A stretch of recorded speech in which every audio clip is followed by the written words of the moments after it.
अच्छा जी, ये हमारे पास पॉप का फंक्शन हो गया। नेक्स्ट जो अब हम लोगों के पास बाकी जो फंक्शंस रह गए हैं उनको हम लोग देख लेते हैं। एक हम लोग क्यू बना लेते हैं।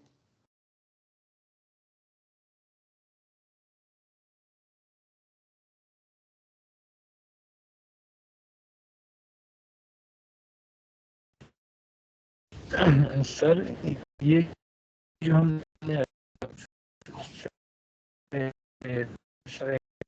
टर्म लिखे temp is equal to front, उसके बाद नेक्स्ट स्टेटमेंट है front is equal to front dot next. इधर हम ये कह सकते हैं F front is equal to temp dot next, क्योंकि हमने फ्रंट को असाइन किया हुआ है। एक्सीलेंट, बिल्कुल कर सकते हैं। बिल्कुल आपकी सही सही ऑब्जर्वेशन है। तो जब हम लोगों ने यहाँ पे लिखा है front is equal to front dot next, तो इसकी जगह हम लोग जो है वो ये भी लिख सकते थे कि फ्रंट, यहाँ पे मैं और लिख देता हूँ कि इन दोनों में से हम लोग कोई भी कंडीशन लिख सकते थे, front is equal to temp dot next. ठीक है। तो क्योंकि फ्रंट और टेम्प दोनों के अंदर एक ही नोड का ट्रेस पड़ा हुआ है, तो हम लोग ये लिख सकते हैं कि front is equal to temp dot next, उसका भी वही इंपैक्ट होगा जो front is equal to front dot next का होगा। Excellent, very good observation. अच्छा, अब हम लोग बाकी फंक्शंस के ऊपर आ जाते हैं। तो जो फ्रंट का फंक्शन है, वो टी टाइप हमारे पास वैल्यू रिटर्न कर रहा होगा। फ्रंट ये कॉन्स्ट होगा या नहीं? होगा सर। होगा, क्यों? क्योंकि इसके अंदर हमारे पास कोई वैल्यू चेंज नहीं होगी, कोई मेंबर वेरिएबल चेंज नहीं होगा।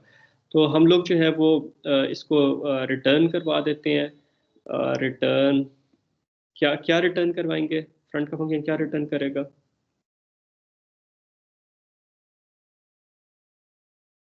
सो सोबिया,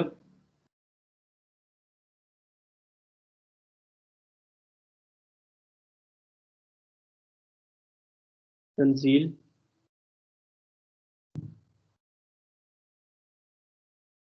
जी सर। क्या रिटर्न करेगा फ्रंट का function? Sir front dot data. Very good. हमारे पास जो है ये क्या रिटर्न करेगा? फ्रंट और डाटा को जो है वो रिटर्न कर देगा। हमारे पास एक एक्सेप्शन हो सकती है कि अगर क्यू एम्प्टी है और हम लोग फ्रंट का फंक्शन कॉल देते हैं, तो फिर फ्रंट के अंदर नल पड़ा होगा, नल डॉट डाटा पे फॉर श्योर आपका प्रोग्राम क्रैश कर जाएगा। क्यों? क्योंकि नल जीरो है, जीरो एड्रेस जो होता है वो बायोस या ऑपरेटिंग सिस्टम जो है उसे रिजर्व करके रखता है।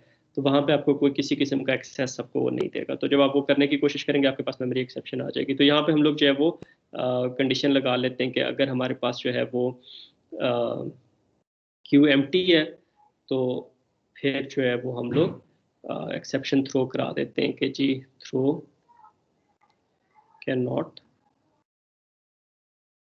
गेट, ओके, या आप सिर्फ लिख देते हैं कि एक्सेप्शन थ्रो करा देते हैं कि क्यू इज एम्प्टी। ठीक है, ये हमारे पास एक्सेप्शन थ्रो हो जाएगी, और अदरवाइज रिटर्न जो है वो हम लोग फॉल्स एफ डॉट डाटा कर देंगे। अच्छा, और हमारे पास कौन सा था?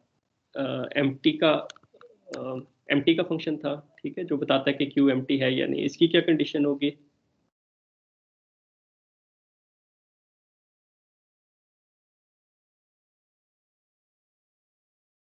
एम्प्टी की क्या कंडीशन होगी बेटे? क्यू कब एम्प्टी होगी? रेयर और सर फ्रंट दोनों नल होंगे सर। दोनों नल होंगे। बिल्कुल, इसमें से किसी एक को भी चेक कर ले। तो हमारे पास जो है जब एक नल होगा तो दूसरा भी नल होगा, एक नल नहीं होगा तो दूसरा भी नहीं होगा। तो इसमें से किसी को भी चेक कर लें, return F is equal to null कर दें, rear is equal to null कर दें, तो इन दोनों के लिए जो है ये चीज़ काम करेगी। तो फ्रंट हो गया, पुश हो गया, पॉप हो गया, एम्प्टी हो गया। मेक एम्प्टी में क्या करेंगे?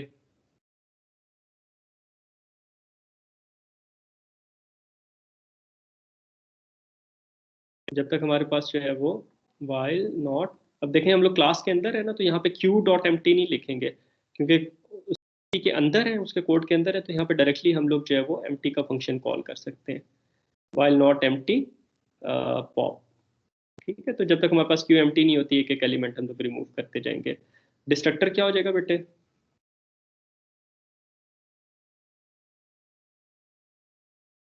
उसके अंदर हम लोग सिंपली मेक एम्प्टी का फंक्शन कॉल कर लेंगे, तो हम वन बाय वन हमारे पास सारे एलिमेंट्स जो पॉप हो जाएंगे। और फुल का फंक्शन हमारे पास क्या होगा?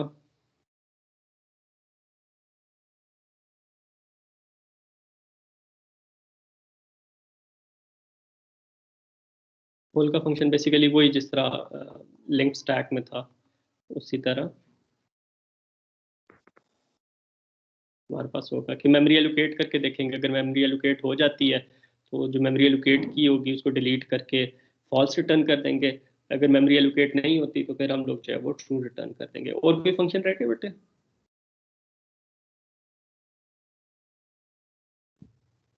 अच्छा, पॉप के अंदर जो है वो हमारे पास क्यू अंडरफ्लो की प्रॉब्लम हो सकती है। तो यहाँ पे हम लोग जो है वो जस्ट इसका पॉप का फंक्शन शुरू करने से पहले हम लोग ये कह देते हैं कि if front is equal to null, या एम्प्टी का फंक्शन भी कॉल कर सकते हैं।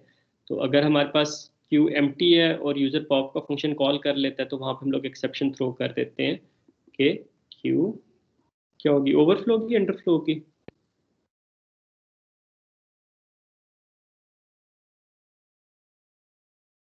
Underflow sir underflow.